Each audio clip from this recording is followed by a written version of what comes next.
Welcome back my dear students. आज हम लोग ओम्स लॉ से आगे बढ़ेंगे। रेजिस्टेंस तो आप समझ ही चुके हैं। रेजिस्टेंस का मतलब होता है ऐसी फिजिकल क्वांटिटी, इलेक्ट्रिक रेजिस्टेंस की बात कर रहा हूं। रेजिस्टेंस मींस होता है अपोज करना।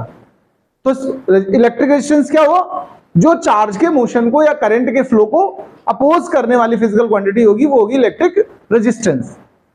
ये जो इलेक्ट्रिकल रेजिस्टेंस है कुछ फैक्टर्स पर डिपेंड करेगा। उसको अगर आप नोट्स में कन्वर्ट करना चाहते हैं तो चलो आर्टिकल डालो फैक्टर्स अफेक्टिंग रेजिस्टेंस। इसमें जो रिजल्ट बनेगा, एक फिजिकल क्वांटिटी नहीं बढ़ाएंगे हम लोग, उसका नाम होगा स्पेसिफिक रेजिस्टेंस, या उसी को शॉर्ट में हम लोग बोलते हैं रेजिस्टिविटी। देखो, रेजिस्टिविटी और रेजिस्टेंस दोनों में डिफरेंस है। अगर आप रेजिस्टिविटी वर्ड यूज कर रहे हैं तो उसका मतलब है स्पेसिफिक रेजिस्टेंस। ओके, अब देखो फैक्टर्स बता देता हूं मैं। हमारा जो रेजिस्टेंस का मैग्नीट्यूड है, ध्यान रखिएगा, वो 3 फैक्टर्स पर डिपेंड करेगा। डिटेल में लिखेंगे हम लोग। सबसे पहला फैक्टर जो होगा, रेजिस्टेंस की वैल्यू कंडक्टर या वायर जो आपने यूज किया है उसकी लेंथ के डायरेक्टली प्रोपोर्शनल होगी। जितना ज्यादा लेंथ होगी उतना ज्यादा रेजिस्टेंस होगा। दूसरा पॉइंट, रेजिस्टेंस का जो मैग्नीट्यूड होगा वो वायर की थिकनेस या यूं कहें एरिया ऑफ क्रॉस सेक्शन। जैसे वायर सिलिंड्रिकल होता है कि नहीं, आप ऐसे कट करो उसको तो ये हिस्सा बोला जाता है क्रॉस सेक्शन। क्या बोला जाता है? तो क्रॉस सेक्शन एरिया। अच्छा, इसको अगर स्ट्रक्चर वाइज देखें तो ये सर्कल है कि नहीं, और एरिया क्या होगा? पाई आर स्क्वायर। जब कभी न्यूमेरिकल सेक्शन करेंगे तो एरिया की जगह हम क्या यूज करेंगे? पाई आर स्क्वायर। तो एरिया ऑफ क्रॉस सेक्शन की इनवर्सली होता है, यानी थिक वायर होगा तो रेजिस्टेंस मिनिमम होगा, जितना थिन होता जाएगा उतना रेजिस्टेंस इंक्रीज करेगा। और एक और चीज होती है, जो रेजिस्टेंस है वो डिपेंड करता है, resistance is depend on material of conductor, यानी जिस भी मटेरियल का बना है उस पर भी डिपेंड करेगा। अब इसको थोड़ा डिस्कशन में लिखाऊंगा, उस तरह नोट करिए, एज इट इज मत लिखिए, मैं उसको तो प्रॉपर लैंग्वेज में कन्वर्ट करता हूं। तो सबसे पहला वर्ड आप लिखेंगे, सबसे पहली शुरुआत हेडिंग के बाद लिखिएगा the resistance of any conductor. Conductor कह सकते हो, वायर कह सकते हो। The resistance of any conductor is depends on following facts। In facts पर डिपेंड करेगा। इसमें फर्स्ट नंबर डालो और उसके अंदर पहले लिखो it is directly proportional to, फिर ये फॉर्मूला लिखना, it is directly proportional to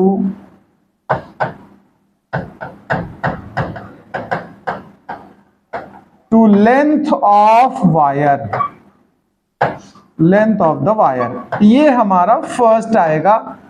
अब दैट इज करके ये वाला फॉर्मूला नोट कर लो, आर प्रोपोर्शनल एल। फिर सेकेंड वाले के लिए नोट करेंगे हम लोग। सेकेंड में बोलेंगे it is inversely proportional to the area of cross section. It is inversely proportional to the area of cross section। तो यहां लिख देना that is R proportional 1/A। Third में लिख देना ऐसे ही, R is depend on material of conductor. अब ये 3 रिजल्ट्स हो गए। इनको अगर हम एक साथ कंबाइंड करके बताना चाहें आपको, तीनों बातों को कंबाइंड करिए। अब मटेरियल के नेचर को फिजिकल क्वांटिटी में तो कन्वर्ट नहीं किया तो वो तो आएगा नहीं। आपकी 2 अपर वाले पॉइंट्स एक साथ यूज हो जाएंगे, तो इन तीनों को कंबाइन कर रहे हैं। डायरेक्टली ये इनवर्सली प्रोपोर्शनल है, ऊपर वाला डायरेक्टली प्रोपोर्शनल है, तो कंबाइनिंग इन ऊपर वाले फैक्ट्स को कंबाइन कर रहे हैं, कंबाइनिंग अबव। तो R जो है वो प्रोपोर्शनल हो जाएगा L/A के। समझ लो, फिर एक साथ नोट कर लेना।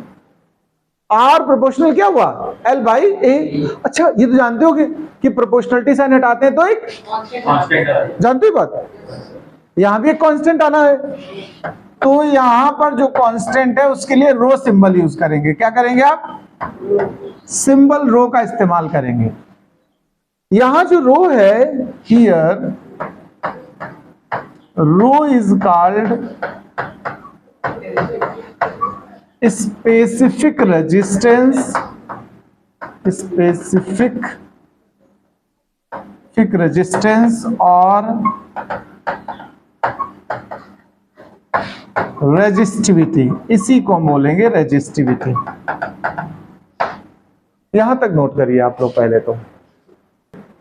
देखिए यहां पर हमारा जो स्पेसिफिक रेजिस्टेंस आया है रो, इसकी यूनिट हम बनाना चाहते हैं, यूनिट ऑफ रो। अगर आप रो की यूनिट बनाते हो, देखो जरा भाई जी, तो देखो इसकी यूनिट बनानी है मुझे, तो पहले इसके लिए फार्मूला बना दो, आर ए बाई एल होगा कि नहीं होगा बताओ। आर क्या है, रेजिस्टेंस, रेजिस्टेंस की यूनिट क्या होती भैया, ओम, एरिया ऑफ क्रॉस सेक्शन की मीटर स्क्वायर, लेंथ की मीटर, 1 मीटर कैंसिल हो जाएगा कि नहीं बताओ, तो ओम इंटू मीटर, ये हमारा यूनिट बनेगा। कोई डाउट। इसी के अलावा रेजिस्टेंस एक और फैक्टर पर डिपेंड करेगा, इसको मैं पीछे भी डिस्कस कर चुका हूं जब रेजिस्टेंस डिस्कस किया है, टेम्परेचर डिपेंडेंट, याद आया। अगर मेटल्स हैं, एलॉय हैं, तो टेम्परेचर बढ़ने से रेजिस्टेंस भी बढ़ेगा। लेकिन अगर इलेक्ट्रोलाइट है, इलेक्ट्रोलाइट समझते हो ना, जो एसिड होता है, NaCl, H2SO4 ये सब डालते हैं बैटरी के अंदर, तो जो इलेक्ट्रोलाइट होता है उसके लिए और सेमीकंडक्टर के लिए अगर टेम्परेचर रेज करता है तो रेजिस्टेंस डाउन होता है। तो यहां टेम्परेचर डिपेंडेंस की बात अगर हम करें तो हम कहेंगे it is also depend on, resistance किस पर डिपेंड करता है, it is also depends on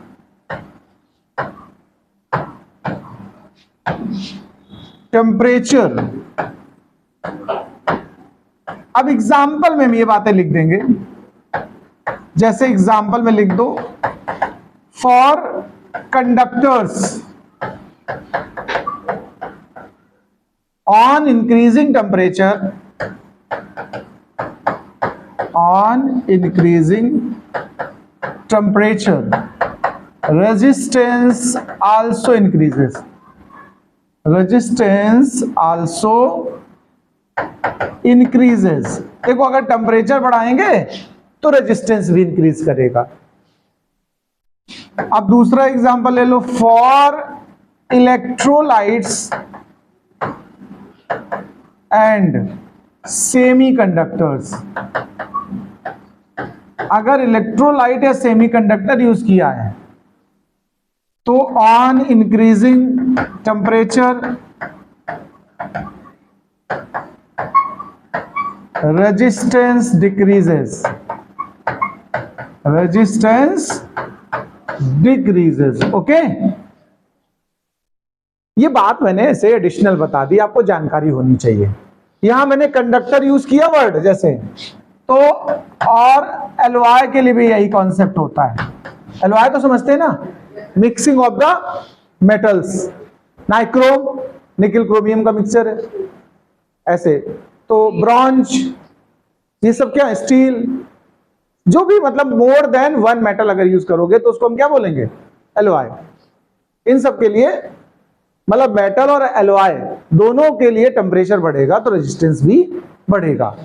लेकिन इलेक्ट्रोलाइट हो और सेमीकंडक्टर हो तो इसमें उल्टा कॉन्सेप्ट है। तो अब जैसे रो की डेफिनेशन हम बनाना चाहे, सपोज करो डेफिनेशन हमारा मन हो रहा बनाने का रो का, डेफिनेशन ऑफ रो, तो पहले रो का फार्मूला बनाओ। तो रो का फार्मूला भी क्या निकाला, RA बाई एल। यहां से अगर हम कहें कुछ लेट कर लें, let area of cross section of wire is 1 metre square और लेंथ इज आल्सो 1 मीटर। देखो एल को 1 लिख लो, ए को 1 लिख लो, तो देखो रो किसके इक्वल आया, आर के इक्वल आया कि नहीं बताओ। तो यहां से हम डेफिनेशन कुछ इस तरह बोलेंगे, the resistance of a conductor of length 1 metre and cross section of 1 metre square is also equals to specific resistance. बोलो भाई, अगर L को 1 A को 1 कहा जाए तो जो रेजिस्टेंस है वही क्या बन जाएगा, स्पेसिफिक रेजिस्टेंस नहीं बनेगा। तो लिखिए the resistance of a wire of unit length, 1 को हम लोग यूनिट में लिख सकते हैं, unit length and unit area of cross section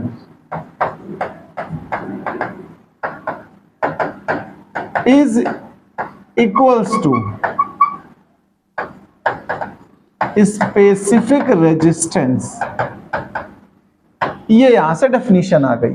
एक खास इंपॉर्टेंट पॉइंट सुन लो, जैसे मैं आपको एक एग्जांपल में बोलूं कि एक वायर है, उसकी लेंथ को हमने ट्वाइस कर दिया, कितना, डबल कर दिया खींच के, तो उसका स्पेसिफिक रेजिस्टेंस यानी रो कितने टाइम्स हो जाएगा?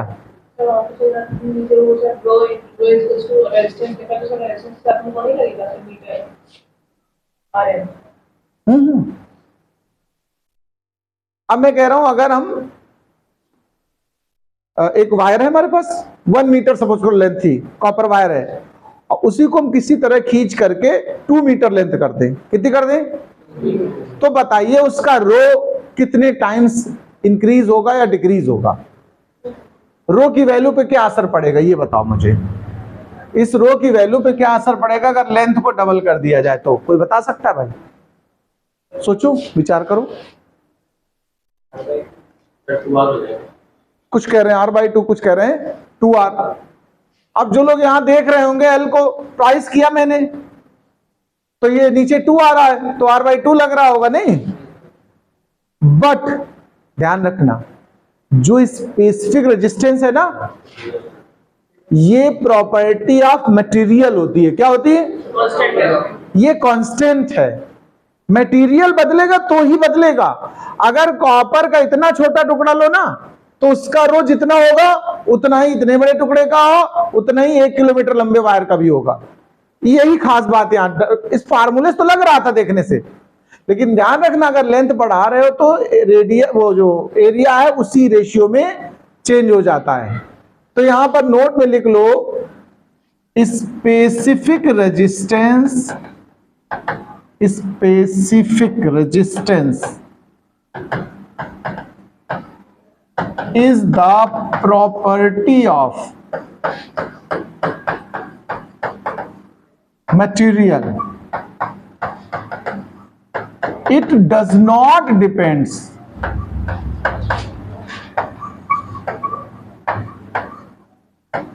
on length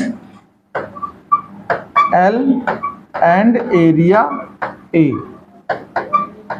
क्योंकि डायग्राम उसमें देखो, फार्मूले को देख के ऐसा लग रहा है कि डिपेंड कर रहा है। देखो L भी है, A भी है, बट एक्चुअल में नहीं डिपेंड करता। ये खास बात है, इसलिए मैंने यहां पर इसको पॉइंट आउट किया है, इस बात को नोट में। ठीक है, इसको नोट करो। देखिए, आप रेजिस्टेंस जान गए और रेजिस्टिविटी जान गए। अब थोड़ा हम बात करते हैं कंडक्टेंस और कंडक्टिविटी की। इंट्रोडक्शन खाली बता देते हैं। कंडक्टेंस के लिए हम लोग सिंबल यूज करते हैं कैपिटल लेटर ऑफ G। जैसे रेजिस्टेंस मतलब रेजिस्ट करना, अपोज करना है, कंडक्टेंस मतलब सपोर्ट करना फ्लो ऑफ चार्ज को। तो रेजिस्टेंस का इनवर्स सेंस हुआ, तो यहां बोलेंगे reciprocal of resistance is conductance. ध्यान रखिएगा। तो जो रेजिस्टेंस था हमारा R, उसका 1/, कर दो R का 1/, कर दोगे तो क्या बन जाएगा? कंडक्टेंस। तो अच्छा, इसकी यूनिट अगर हम बनाना चाहे सपोज करो, तो जो R की यूनिट थी वो क्या थी? ओम थी कि नहीं? बताओ। तो इसकी यूनिट क्या होनी चाहिए? Ohm inverse. ओम इनवर्स को ही हम लोग मो लिख सकते हैं, MHO। देखो उल्टा लिखो स्पेलिंग, तो ध्यान रखना कंडक्टेंस के लिए मो बोलते हैं, ये भी एक है। और एक सुनो, हाँ मो, MHO। इसी को हम लोग और एक तरीके से लिख सकते हैं, इसका नाम होता है साइमन। क्या होती है? साइमन भी। जॉर्ज साइमन ओम पूरा नाम था उनका।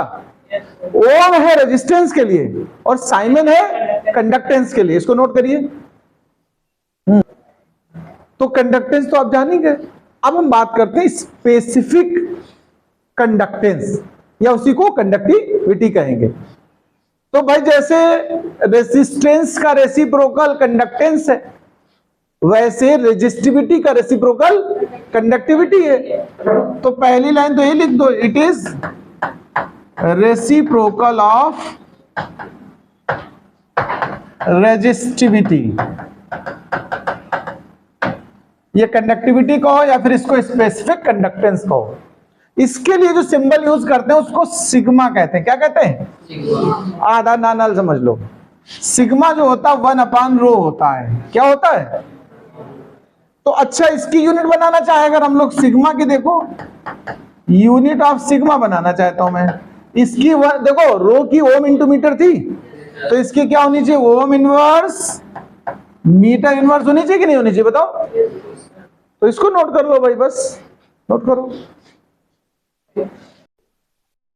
एडिशनल पॉइंट समझ लें, कार्बन रेजिस्टेंस क्या है, थोड़ा सा इंट्रोडक्शन जान लो। देखो एक बात समझिएगा, जो इलेक्ट्रॉनिक डिवाइसेस बनती हैं, आपने दो वर्ड सुने होंगे, मैंने शायद उस दिन चर्चा भी की थी। इलेक्ट्रिकल सुना है और इलेक्ट्रॉनिक्स, ये दो वर्ड है कि नहीं है? मैंने उस दिन चर्चा की थी इस पे। इलेक्ट्रिकल्स मतलब जो कंडक्टर बेस्ड डिवाइसेस हो, इसमें सेमी कंडक्टर नहीं यूज हुआ हो, वो इलेक्ट्रिकल होते हैं। इलेक्ट्रॉनिक्स वो होते हैं जिनमें सेमी कंडक्टर यूज किया गया हो। जो इलेक्ट्रॉनिक डिवाइसेस होती हैं, इनमें हाई रेजिस्टेंस की रिक्वायरमेंट होती है। किसकी? रेजिस्टेंस कॉपर भी रखता है, रेजिस्टेंस नाइक्रोम का भी होता है। देखो जो नाइक्रोम का रेजिस्टेंस होगा, ध्यान रखना, नाइक्रोम का रेजिस्टेंस 60 टाइम कॉपर के होता है। किसके? जो कॉपर वायर हम लोग यूज करते हैं उसका रेजिस्टेंस बहुत कम है as compare to nichrome. Heater की जो कॉइल होती है नाइक्रोम की बनी होती है। ज्यादा रेजिस्टेंस होने की वजह से करंट का फ्लो कम होने देता है, रेजिस्ट ज्यादा करता है, इसलिए हीट बनती ज्यादा है। जितना ज्यादा रेजिस्टेंस उतनी ज्यादा हीटिंग इफेक्ट। अब सुनिए, रेडियो वगैरह जब हम बनाते हैं, यूज करते हैं, मतलब डिवाइसेस बनाई जाती हैं, वहां बहुत ज्यादा रेजिस्टेंस चाहिए, किलो ओम्स में। किलो ओम समझते हैं? 1000 ओम, 10,000 ओम। इतना ज्यादा रेजिस्टेंस अगर हम कॉपर वायर या नाइक्रोम वायर से बनाएंगे तो हमें एक एक बंडल यूज करना पड़ेगा कॉपर, 90 मीटर। तो हमारी डिवाइस सोचो कितनी महंगी हो जाएगी और कितनी बड़ी हो जाएगी। तो इसके लिए एक स्पेशल डिजाइन किया गया रेजिस्टेंस, उसको बोलते हैं कार्बन रेजिस्टेंस।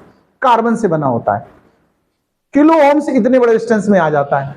कार्बन रेजिस्टेंस की जो शकल होती है, ध्यान रखना, आपने कभी डिवाइसेस वगैरह देखना घर में खोल करके, किसी घर में रेडियो पड़ा हो तो देखना ऐसे सिलिंड्रिकल बना होता है, इसमें ऐसे कलर्ड पट्टियां बनी होती हैं।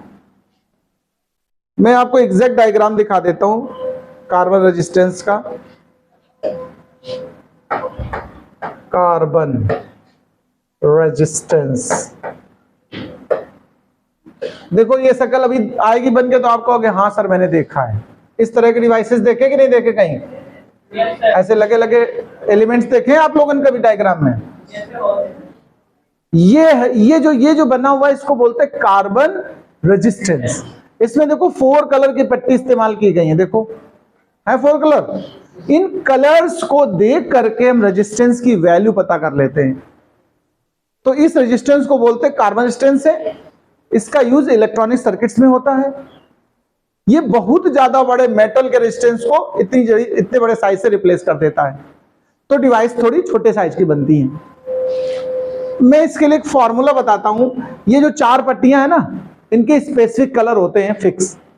इसके लिए एक फॉर्मूला होता है, देखो, जिसकी हेल्प से हम लोग इसकी वैल्यू पता करते हैं। फॉर्मूला सुनिएगा,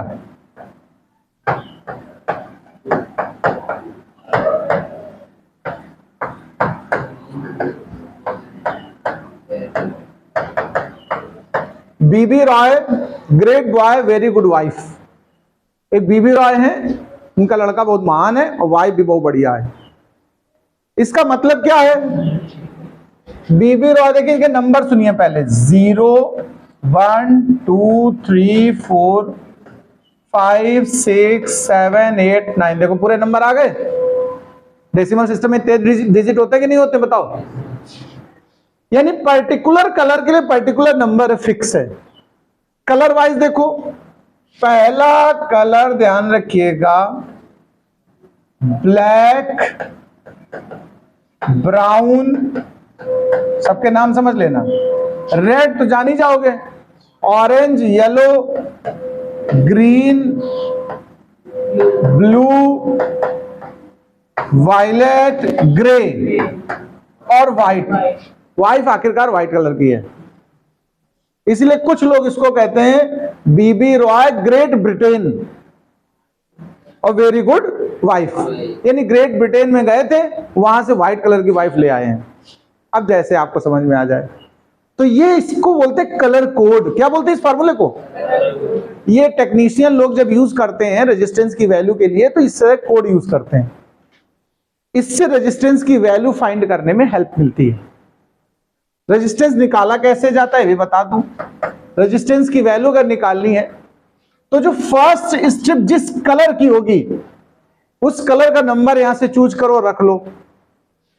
फिर सेकेंड स्ट्रिप जिस कलर की है उसका नंबर चूज करके यहां रख लो, plus minus 10 to the power जो थर्ड स्ट्रिप का नंबर होगा वो यहां चढ़ेगा जाके।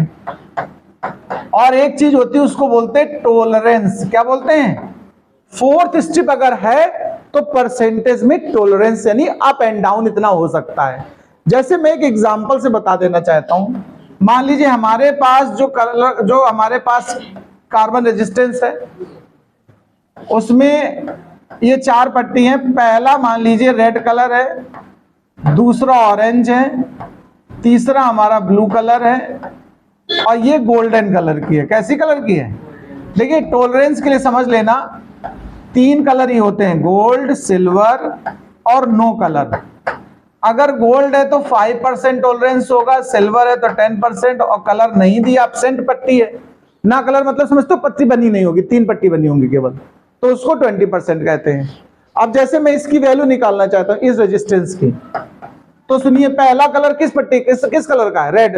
रेड का नंबर देखो बीबी रॉय वाले में 2 है, तो फर्स्ट डिजिट हमारा 2 बन गया। सेकेंड ऑरेंज है, ऑरेंज का नंबर यहाँ क्या है देखो 3 है। थर्ड पट्टी हमारी किस कलर की? ब्लू। ब्लू का नंबर देख लो कितना है भैया? ब्लू किस नंबर पे गया? 6 पे, तो 10 to the power 6 plus minus अगर मान लो गोल्डन पट्टी थी तो 5%। यानी ये जो वैल्यू है ये 5% या तो ज्यादा हो जाएगी, मतलब इसका फ्लक्चुएशन अप एंड डाउन होता रहेगा 5%। तो ये कितने वैल्यू एग्जैक्ट अगर देखा जाए, वैल्यू पता कितनी बनी है? मिलियंस, यानी 23 मिलियन ओम। देखो इसको आप क्या कहोगे? हाई रेजिस्टेंस आया कि नहीं आया? हम तो किलो ओम्स की बात कर रहे थे। तो ऐसे हम लोग रेजिस्टेंस फाइंड करते हैं। इसमें जो तुम्हें मन लगे वो लिख लो, बात बाकी ये सिलेबस में नहीं, तुम्हारे 10th में है, ये अगली क्लास में डिस्कस करेंगे, बट बता दिया है, नोट करो भाई। 230 मिलियन